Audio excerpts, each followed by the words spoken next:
আসসালামু আলাইকুম, সকলকে স্বাগত জানাচ্ছি ইউটিউব চ্যানেল বাংলাদেশিতে। আপনার কবুতর পালনের শুরুটা কবে থেকে এবং প্রথম পালার প্রতি আগ্রহটা কিভাবে আসলো? গ্রাম পর্যায়ে থেকেই, আগে থেকেই আমি পালি, ছোট থেকেই। তো এটা পারিবারিকভাবেই একটা ঐতিহ্য রয়ে গেছে, পালার একটা ধারাবাহিকতার। তারপরে যখন আমি নারায়ণগঞ্জ পুলিশে পোস্টিং হয় আমার কর্মস্থলে, তো এখানে নারায়ণগঞ্জ জেলায় কবুতরের উড়ানো বা পালার একটা প্রচলন আছে, খুব প্রভাব বেশি। তো এই নারায়ণগঞ্জ ফতুল্লা থানা একটা হাটও আছে।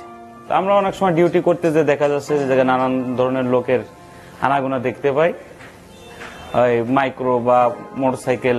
তো মনে করলাম যে এরা তো অনেক প্রভাবশালী বা এই ধরনের মানুষ কবুতর পালে, এই জায়গায় কি কবুতর, আমি একটু ঘুরি। তো হাটে দেখতে যে দেখাই, আজ দেখি কাল দেখি, এই ধরনের একটা ভিতরে ফিলিংস কাজ করে যে আমি তো গ্রামে পালছি, তাইলে এখন এই জায়গায় কি পালা যাবে কিনা।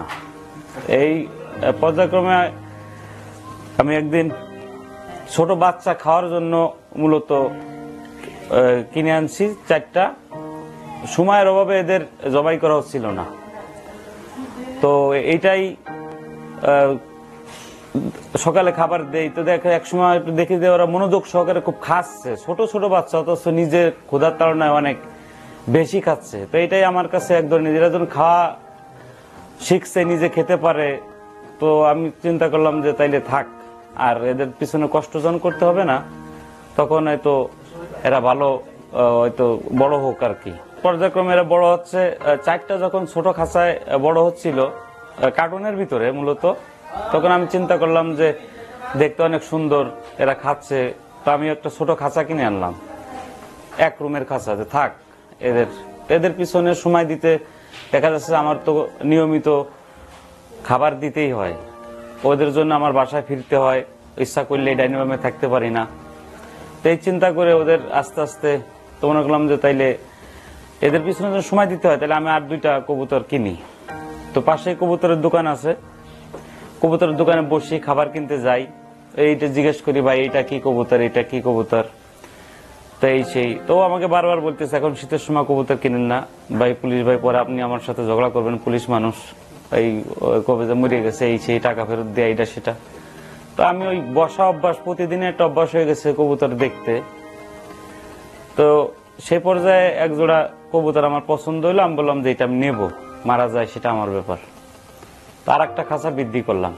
এইভাবে পর্যায়ক্রমে দেখা যাচ্ছে যে খাঁচা 1 রুম 2 রুম করতে করতে আমার কাছে 5-6 রুমের একটা খাঁচা হয়ে গেল। তো ঘরের ভিতরে আর পালা যাচ্ছিল না, তো সিঁড়ি কোঠায় নিয়ে আসলাম। টেনশনও কাজ করে, মালিক বাড়িওয়ালা কবুতর পছন্দ করবে কি করবে না। তো সিঁড়ি কোঠায় আনলে উনি একদিন দেখছে যে এই ব্যাপার, আমি কবুতর এই জায়গায় শুরু করে দিছি। তো আমার বললো যে ভাই কবুতর যখন পালার ইচ্ছা, তাইলে ছাদেই পালেন, এই জায়গায় পালার দরকার নেই। তো আমার জন্য একটা সুযোগ হইলো, ছাদটা এবার নিরাপদ আছে, কাউকে ঢুকতে দেয় না, ওনার কাছেই চাবি থাকে, কোনো লোকজন কেউ উঠতেই পারে না। এই সুযোগটা নিলাম আমি। ওইভাবেই দেখা যাচ্ছে যে কবুতর একটা নেশা হয়ে গেল আমার কেনা, দেখলেই কিনতে মন চাই। চিনি না, ওই মোটা অনেক ডাকলেই মনে হয় যে এটা খুব শক্তিশালী কবুতর, অনেক ডাকে। তো এভাবেই আর কি কিনি, কোনটার চোখ হলুদ কোনটা লাল, এর কি কার কি গুণ, মানে এই জায়গায় কিভাবে চলে কিছুই টের পাই না। কোনটার কি ফাটা কাটা, কত কথাই বলে মানুষ, এখন আমরাই বলি মানুষকে।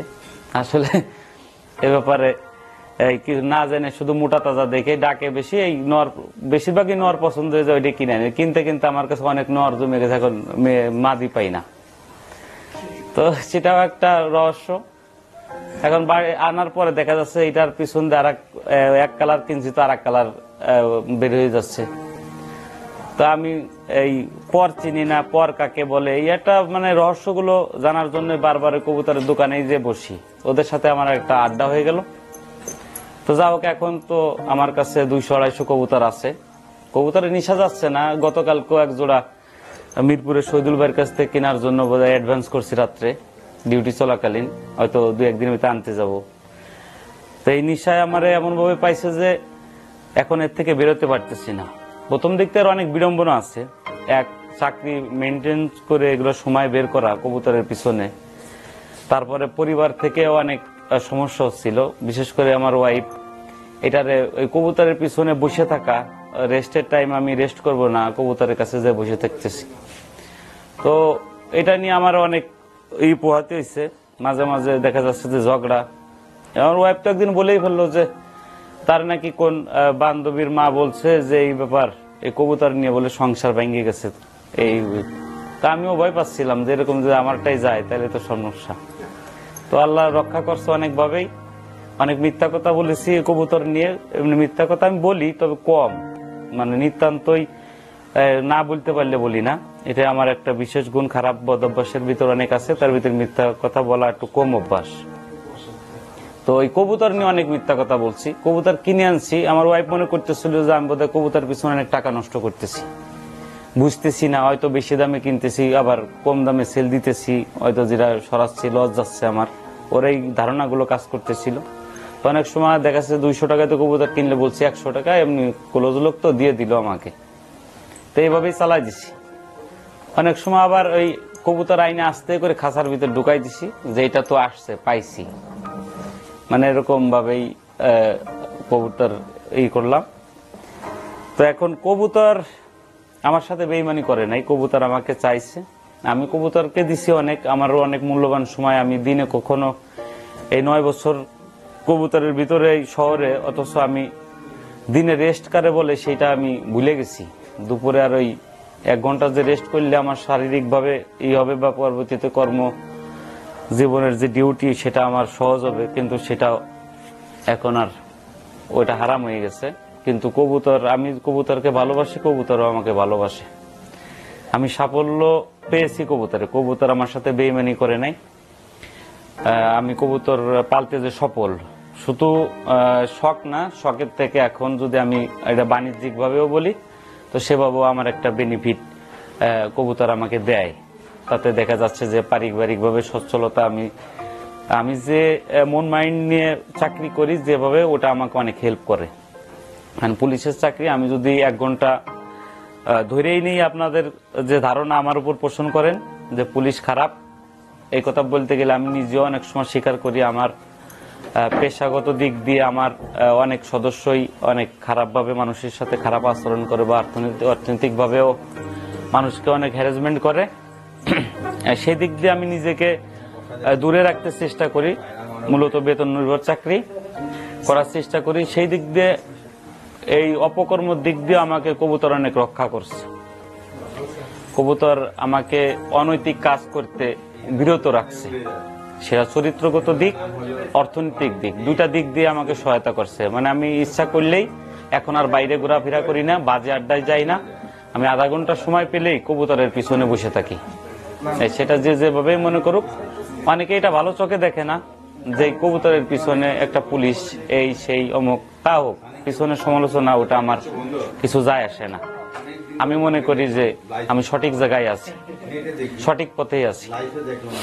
তো কবুতর, আগেও বলছি, কবুতরকে আমি ভালোবাসি, কবুতরও আমার ভালোবাসে। হয়তো বরিশালের রিজাউল ভাইয়ের মতো আমি ওই গাড়ি করে ঘুরতে পারি নাই, সময় পাই না, ইচ্ছা ছিল অনেক, বা মুজাফর ভাই, ওনারা খুব মানে আমারও মনের ভিতরে জিদ কাজ করে যে তারা পারলে আমি পারবো না, না পারার কিছু নাই, ওটা আমার ধারণায় আছে যে পারা যাবে, 10টা ঘুরাইলে একটা পিছনে আসবেই, কিন্তু সময় আমার কাছে অনেক কঠিন বিষয়। তো রাত্রে হলে পারতাম, কিন্তু কবুতর রাত্রে তো কথা শুনবে না, ও নিজেই চোখে দেখে না এনে, তো সেই জন্য আমার জন্য সমস্যা। তবে আমি চিন্তা করতেছি হয়তো যদি ভবিষ্যতে সুযোগ পাই, আমি একটা কবুতরকে ওইভাবে, আমার এই স্বপ্নটা যদি বাস্তবায়ন হয়, দেখা যাক কবুতর কি বলে, আমি কি করতে পারি। এখন কবুতরকে আপনি সারাদিন ডিউটি করার পরে খাবার কখন কিভাবে দেন? এটা আমার ডিউটির ধরন বুঝে আমি মূলত এটা সময় বের করে নেই। আমি যদি মনে করি যে আমার 7টায় ডিউটি আছে, আমার কবুতরের খাবার অন্যান্য মানুষের মতো নিয়মের ভিতর পড়ে না, নিয়ম মতো দেই না, তবে তাদের কষ্ট দেই না, কোনো সময় না খেয়ে থাকে না, একবেলা যে উপোস থাকবে সে সুযোগ নাই। কারণ আমি যদি মনে করি যে আমার আজকে 7টা থেকে ডিউটি শুরু হয়েছে, আমি ঘুম থেকে 5টায় উঠি, আমি যদি রাত্র গ্রুপে আপনাদের সাথে যে থাকি, যতদূর পারে আমি হেল্প যা জানি, মূলত আমার তো কোনো অন্য কোনো নাই, পালতে যে শিখা থেকে শিখছি। কবুতর অসুস্থ, এই রোগ কি রোগের নাম হয়তো বলতে পারবো না, কিন্তু কি ওষুধ খাওয়াইয়ে কোন রোগের থেকে আমি করছি এই পরিচিত রোগগুলোর ওষুধ আমি এখন আমার মোটামুটি ধারণা আছে। তো সেইভাবে আমি সময় বের করে নেই যে আমার 7টায় যদি ডিউটি হয় তাহলে 5টায় আমি ঘুম থেকে উঠি। আমি রাত 1টা 2টা 3টায় ঘুমাই, কিন্তু 5টার সময় আমি ঘুম থেকে উঠে কবুতরের খাবার পানি দিয়ে সারাদিনের তারপরে বেরোবো। অথবা এখন আমার ওয়াইফের ব্যাপারে একটু হেল্প করে, যদিও আগে একটা তার ব্যাপারে বই দিয়ে একটা কথা বলছি যে সে আমার অনেক মানে ই করছে, ঝামেলা করছে, কিন্তু এখন আমার জন্য অনেক ভালো খবর হলো আমি যদি কবুতর বিক্রিও করতে চাই যে আমি কবুতর সব বিক্রি করে দেব, আমার পক্ষে কিন্তু সেটা আর সম্ভব হবে না। প্রথম দিকে শুরু করতে যেরকম কষ্ট হয়েছে, এখন এটারে শেষ করতে তার চেয়ে বেশি কষ্ট হবে, কারণ কবুতর আমার স্ত্রী সন্তানদেরও পেয়ে বসেছে ভালো করেই। ঘরের ভিতরে ভাইরাস মানে কঠিন ভাবে আক্রমণ করছে, কবুতরের ভাইরাস, ওই ভাইরাসে স্ত্রীও আক্রান্ত, অতএব তারা অনেক হেল্প করে আমার এটা। সবার দোয়া থাকলো আপনার জন্য। হ্যাঁ, তো পারিবারিক ভাবে সম্মিলিত ভাবেই এখন আমরা আমার ছেলেটাও ক্লাস 8-এ পড়ে, ও অনেক হেল্প করে, বুঝে গেছে পারে। আমি যদি দূরে থাকি ওকে বলে দিলে অনেক ট্রিটমেন্ট ও করতে পারে আমার ওই সাজেশন নিয়ে, কোন ওষুধ কত পরিমাণটা ঠিক পায়। তো অতএব আমার দুশ্চিন্তার কোনো কারণ নাই, আর কবুতর ছাড়ারও কোনো সুযোগ নাই। যত ব্যস্ততাই থাকি, কর্মস্থল যেখানে থাকুক, কবুতর থাকবে, অন্তরে আছে।